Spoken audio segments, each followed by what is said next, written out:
ceux qui ne connaissent pas, qui est Ninja? Alors Ninja, c'est ce monsieur-là avec les cheveux bleus. Qu'est-ce qu'il fait ce Ninja? En fait, il s'appelle Richard Tyler Blevins. Donc c'est un Américain, vu l'accent, et il a 28 ans. Donc il a un an de plus que moi. Il est originaire de Chicago. Ceux qui connaissent le concours, voilà, je ne vais pas vous en dire plus, mais vous savez bien. Il est originaire de Chicago, dans la banlieue de Chicago. Pourquoi il est connu? Alors c'est un streamer, et en fait il stream des jeux vidéo. Alors si j'ai perdu la moitié de l'audience, c'est normal. Qu'est-ce qu'un streamer? C'est en fait un mec qui joue aux jeux vidéo. En l'occurrence, là, il s'est fait connaître par Fortnite, je reviendrai après. En fait, il filme sa session de jeu, il donne des petites blagues, comme s'il était avec des potes en fait, sauf que c'est filmé et n'importe qui peut venir le voir. Le live et le stream en fait, c'est devenu de plus en plus commun et de plus en plus connu, et beaucoup de gens regardent ça. Je vais t'avouer quelque chose, moi je suis un grand joueur, j'étais un grand joueur à l'époque, pour ceux qui connaissent, j'ai joué à WoW, World of Warcraft, j'ai joué à Call of Duty, Counter-Strike, etc. Et j'ai jamais compris cet intérêt de regarder des jeux vidéo. Parce que moi, en fait, j'aime les jeux vidéo, je me dis, c'est mieux d'y jouer que de regarder. Et puis, en fait, avec les années passantes, c'est un peu rentré dans les mœurs, et je me suis dit, c'est ok, c'est comme du sport, en fait. Et alors, Fortnite, je reviendrai après, comme je l'ai dit, Fortnite, c'est un jeu que je déteste. J'y ai joué un peu pour tester, parce que j'aime bien tester toutes les modes, toutes les nouvelles modes. J'y ai joué, je déteste ce jeu. Par contre, certaines vidéos, je prends plaisir à regarder. Et c'est ça qui est intéressant, c'est qu'en fait, le jeu, j'aime pas jouer. Moi, ça me frustre trop. Parce que dès que tu meurs, t'as perdu, tu ne revis pas ou quoi. Et en vidéo, ça me dérange moins et je prends même plus de plaisir quand la personne fait des petites blagues ou quoi.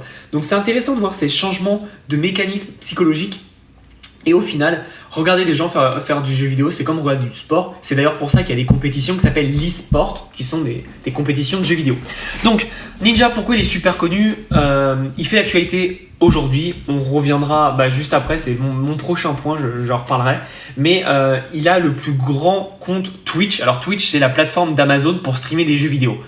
Il y a aussi d'autres personnes maintenant qui commencent à streamer d'autres choses, mais à la base, ça s'est fait connaître pour ça, et c'est 95% de l'audience stream des jeux vidéo. Il a le plus gros compte Twitch avec 14 millions d'abonnés. Donc c'est énorme pour la plateforme. Pour YouTube, c'est rien du tout. Enfin, quoique, c'est rien du tout. C'est quand même énorme. Mais pour la plateforme Twitch, c'est le plus gros et c'est énorme. Il a 50 000 vues par semaine. Donc c'est juste génial. Non, Jesse, pas du tout. C'est pas du tout le champion du monde de Fortnite. Je reviendrai juste après là-dessus. En fait, c'est le plus connu, le streamer le plus connu sur Twitch. Et en fait, récemment, donc juste la semaine dernière, le 2 août si je ne me trompe pas, il a signé un contrat pour aller chez Mixer. Alors Mixer, je reviendrai après, mais c'est la plateforme de stream de Microsoft. Donc en gros, c'est comme s'il y avait YouTube et Dailymotion. C'est exactement pareil, sauf que voilà. Mixer, faut savoir qu'aujourd'hui, ça représente 3% de part de marché. YouTube, 20%. Et après, il y a d'autres plateformes qui prennent le reste. Et Twitch, c'est 70% du marché. Donc Mixer, je reviendrai sur la stratégie de Mixer tout à la fin de cette présentation. Ils ont déboursé 50 millions de dollars pour que cette personne aille jouer chez eux. Donc ça veut dire qu'il y a une exclusivité, il ne peut pas aller streamer chez Twitch, chez YouTube, etc. Il stream que chez Microsoft, donc chez Mixer. Et il a été payé, donc on n'a pas les chiffres officiels, mais apparemment ça serait 50 millions de dollars sur un contrat pluriannuel, donc sur plusieurs années. Je ne sais pas si vous imaginez, moi, cette nouvelle, quand j'ai lu cette nouvelle, j'étais super content parce que ça montre que ça démocratise le jeu vidéo et qu'aujourd'hui, quelqu'un qui est nul à l'école mais qui est énorme au jeu vidéo peut gagner sa vie juste en jouant au jeu vidéo et en faisant quelque chose qui le passionne. Et c'est ça qui est dingue avec ce que je présente avec DJ Snake, avec lui, c'est que c'est vraiment des gens qui sont passionnés à la base. Ils font pas ça pour l'argent, ils sont passionnés à la base et ils ont des résultats comme ça. Et je pense qu'atteindre ce niveau-là, on peut pas si on n'est pas passionné. Donc je trouve ça super intéressant et super sympa de comprendre comment ça marche. Faut savoir que sur YouTube, il a une chaîne où il poste des replays. Donc là, en fait, j'expliquerai après, mais il poste des replays de sessions en fait. Et il a 20 millions d'abonnés sur YouTube. Faut savoir qu'en général, je sais que c'est le cas pour Twitch. Je pense que vu combien l'ont payé Mixer, ça va être le même cas. Ils ont un accord de stream, c'est-à-dire qu'ils ne peuvent pas streamer sur d'autres plateformes. Par contre, tous les replays, ils n'ont aucun problème à les mettre sur d'autres plateformes. Ils n'ont pas de contrat vraiment tacite. Et donc là, du coup, lui, ce qu'il fait, c'est que c'est un peu comme moi ce que je fais, c'est-à-dire que je fais un live. Bon, je joue pas aux jeux vidéo, mais je fais un live et après mon monteur va prendre les meilleurs moments du live et va les mettre en ligne en petites vidéos. C'est exactement ce qu'il fait, c'est ce que fait maintenant Squeezie, c'est ce que font tout le monde. Et en fait, ça permet en fait de toucher d'autres personnes qui peuvent pas être là pendant le live, qui n'ont pas envie de se taper 2 ou 3 heures de replay et qui veulent juste les meilleurs moments. Donc c'est un autre mode de consommation et je sais que Twitch, quand tu streams chez Twitch et que tu commences à recevoir de l'argent grâce aux abonnements, bon je vais passer ça, c'est pas très intéressant, mais grâce aux abonnements, tu ne peux pas streamer sur d'autres plateformes. C'est un contrat tacite qui est entre Twitch et l'utilisateur, enfin le créateur de contenu, et que tu ne peux pas avoir. Et donc lui, je pense honnêtement qu'il a ça. Vu ce qu'ils ont payé, ils vont pas lui dire bah si tu peux, on te paye 50 millions mais tu peux streamer ailleurs. Non, pas du tout. Et donc c'est intéressant, c'est un coup de mixeur, c'est intéressant. Comme je te rappelle, ils sont à 3% de part de marché. Et donc lui, comme c'est le plus connu, bah, il va ramener beaucoup de personnes. Faut savoir qu'il a streamé son premier live le 2 août. Il est passé de 0 à 680 000 abonnés en un live.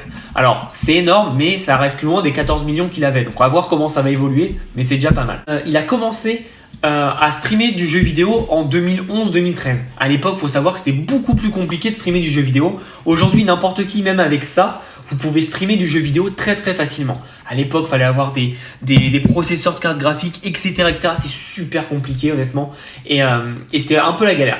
Aujourd'hui, il faut savoir que c'est devenu assez facile. Hein. C'est vraiment facile à mettre en place. Avec un bon PC, une bonne carte graphique, tout le monde peut le faire. Et même sur les consoles, maintenant, on peut le faire. Donc, il a commencé à streamer Fortnite à l'époque où le jeu commençait à se faire connaître. Pour ceux qui ne connaissent pas Fortnite, c'est un jeu qui est un Battle Royale, c'est-à-dire qu'il y a 100 personnes sur une carte et c'est le dernier qui reste vivant qui a gagné, tout simplement. Ça rappelle un peu ce qui se passait dans Hunger Games, c'est-à-dire tout le monde est dans une arène et puis c'est le dernier qui reste en vie qui a gagné. Ça rappelle un peu ce genre-là. Sauf que c'est très coloré, c'est très cartoon. Là, on peut voir, ils ont fait un partenariat avec Avenger. Donc forcément, ça a drainé encore plus de monde. Mais c'est très intéressant de voir qu'ils ont mis ça en place et que ça leur permet vraiment de ramener beaucoup de monde. Et ce qui est bien, c'est que c'est un petit style cartoon. Donc ils n'ont pas besoin d'être à la pointe des designs et des graphismes pour ce jeu, ils ont juste besoin d'être un peu fun, un peu décalé. Et pour ceux qui connaissent, c'est un peu ce qu'avait fait World of Warcraft à l'époque. Ils n'avaient pas les meilleurs designs, mais ils avaient un design un peu cartoon. Et donc du coup, ça vieillissait beaucoup moins vite que d'autres jeux vidéo. Et donc ça, c'est plutôt malin. Ce qui aussi fait connaître Fortnite, c'est tout simplement les danses à la fin. Pour ceux qui connaissent Griezmann, toutes les danses qu'il fait quand il marque un but, ça vient de Fortnite. Voilà, c'est Fortnite, au-delà d'un jeu vidéo, c'est devenu un phénomène de société. C'est un jeu qui compte, je crois, plus de 60 ou 80 millions de joueurs. Si je dis pas de bêtises, à l'heure actuelle, hein, je sais que ça a été un plus gros pic à l'époque. N'hésitez pas à me dire si je me trompe, hein, c'est peut-être possible. Mais voilà, c'est un jeu qui est gratuit, donc tout le monde peut l'installer. Là où ils gagnent de l'argent, c'est que les gens, on peut voir sur l'image, ils peuvent prendre des cosmétiques. Alors moi, je comprends pas ce délire-là, parce que moi, mon personnage, à quoi il ressemble, je m'en fous. Mais les gens, ils achètent des déguisements, des trucs en plus. Et ça, ils peuvent l'acheter avec de la monnaie virtuelle. Et donc pour ça, il faut l'acheter avec de la vraie monnaie. Et ce qui est intéressant, c'est que Fortnite, donc ça appartient à Epic, la société Epic, a gagné l'année dernière, en 2018, 3,5 milliards de dollars pour un jeu qui est totalement gratuit. Donc c'est juste énorme et ça a vraiment tout éclaté sur son passage et c'est pour ça que ça a commencé à être connu. Et donc lui, il a commencé à streamer, il streamait déjà d'autres jeux vidéo genre Halo et des jeux comme ça, et il a commencé à streamer en 2017 au moment de l'explosion du jeu. Donc en fait, il a senti la tendance et il est devenu un peu l'égérie de ce jeu-là. Et c'est d'ailleurs, je vais remonter la diapo, tu vois, il s'est teint les cheveux en bleu pour faire un peu le côté folie, etc. Du jeu. Et je sais pas s'il avait les cheveux teints avant, hein, mais je suppose que c'est pour le jeu. Et du coup, le jeu a commencé à vraiment exploser. Et depuis 2 ans, c'est le jeu le plus joué actuellement. Il y a pas de débat.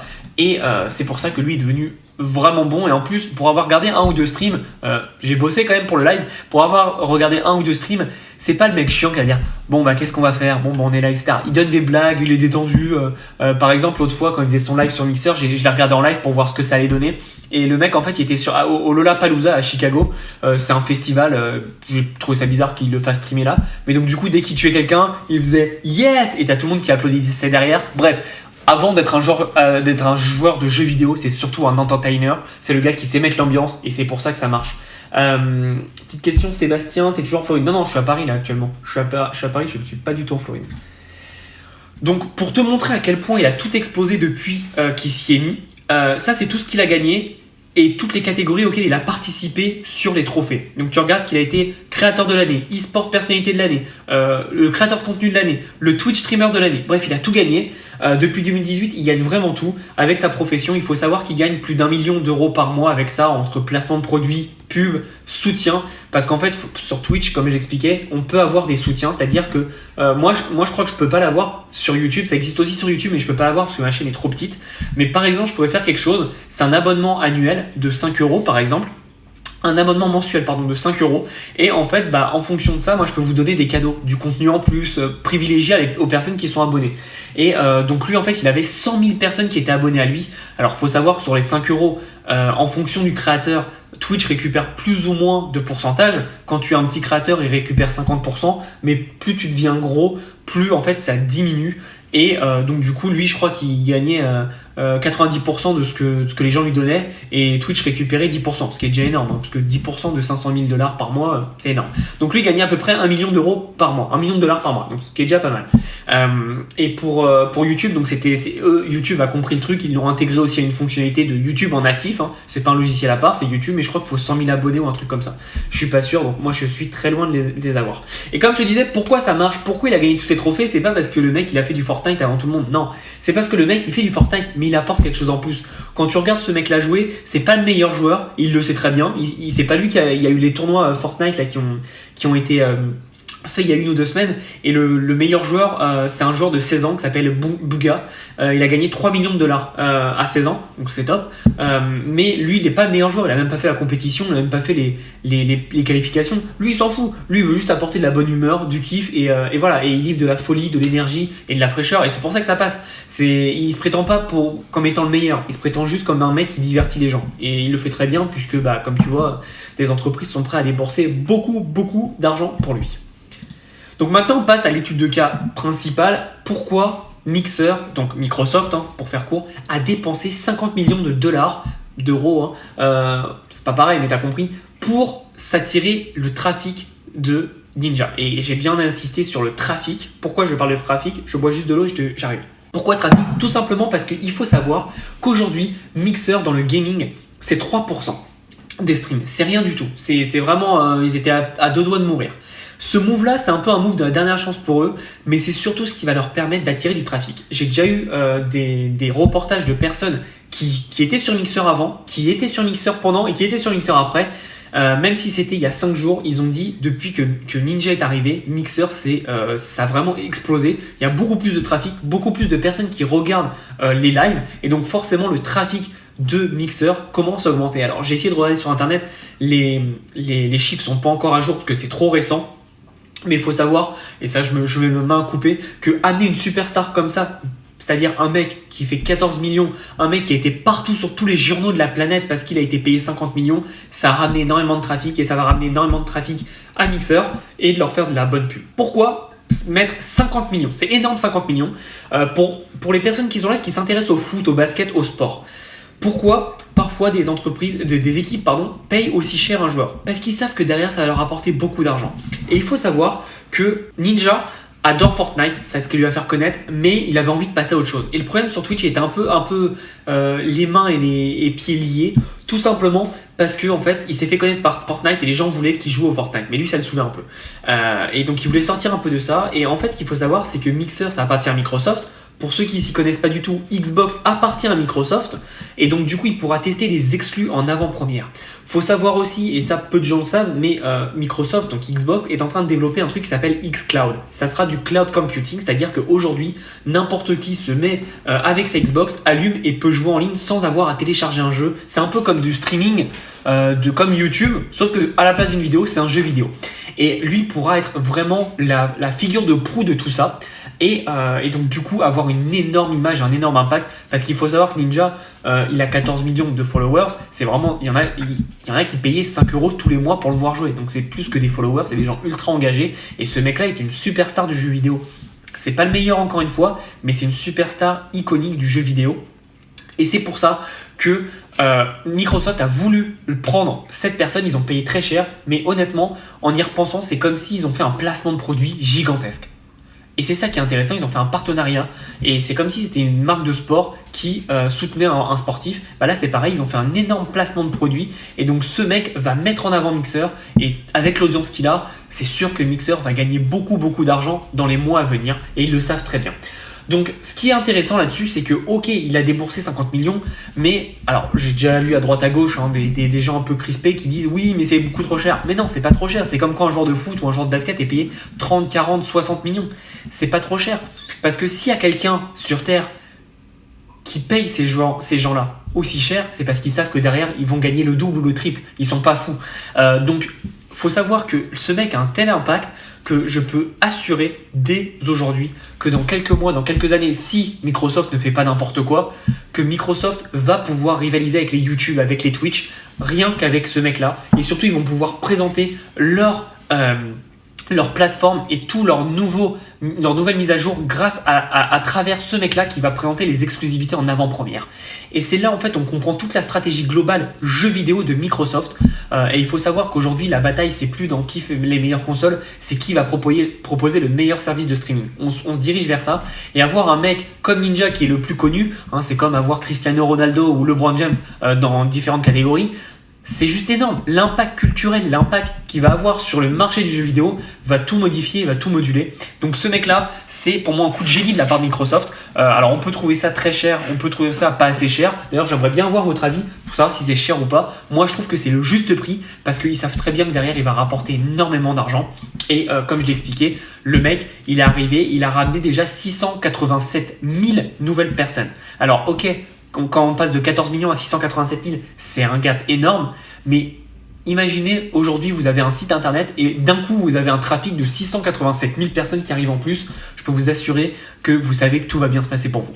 Donc voilà ce que je voulais dire pour Ninja. C'est un sujet qui est très intéressant, je trouve, qui montre vraiment l'évolution du marché des jeux vidéo. Et dans les années à venir, ça va vraiment beaucoup bouger. Moi, c'est un marché qui me passionne énormément, même si j'ai plus trop le temps de jouer. Je trouve que c'est un marché qui bouge vraiment beaucoup, qui est en rapport vraiment avec le business. Et encore une fois, là, l'exemple est parfait. Une entreprise qui est en galère, donc Mixer, qui a 3% de taux d'utilisation sur le marché, utilise un influenceur, donc Ninja, pour se développer. Et alors pour certains, encore une fois, ils l'ont peut-être payé cher, mais moi je pense que c'est le juste prix et qu'ils vont avoir des retours sur investissement très très très colossaux par rapport à ça.